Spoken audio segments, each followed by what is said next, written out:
إن الحمد لله نحمده ونستعينه ونستغفره ونؤمن به ونتوكل عليه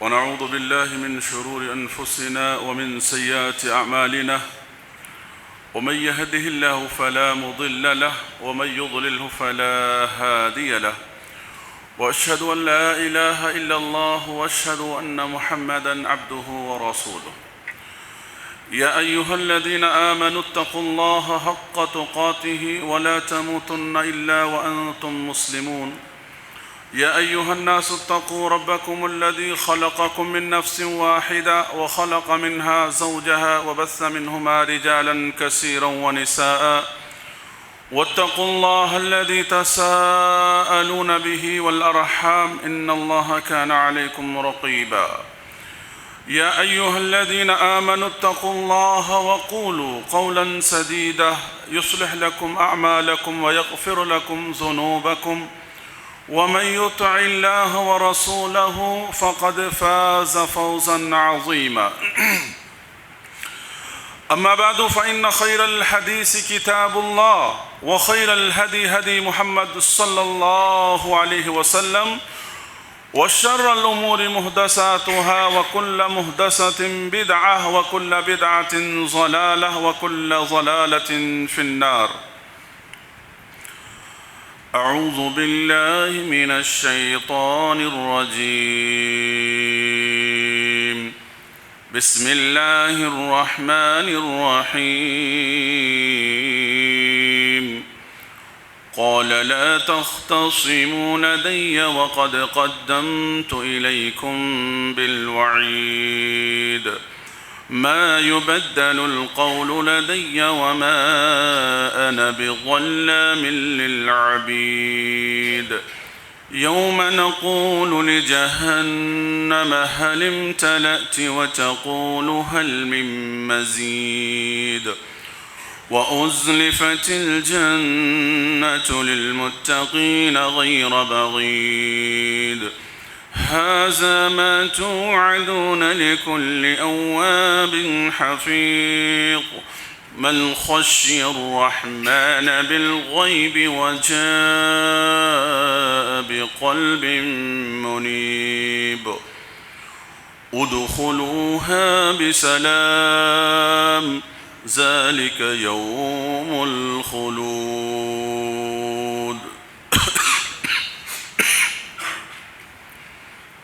وقال تعالى في موضع آخر يثبت الله الذين آمنوا بالقول الثابت في الحياة الدنيا وفي الآخرة ويضل الله الظالمين يفعل الله ما يشاء. محترم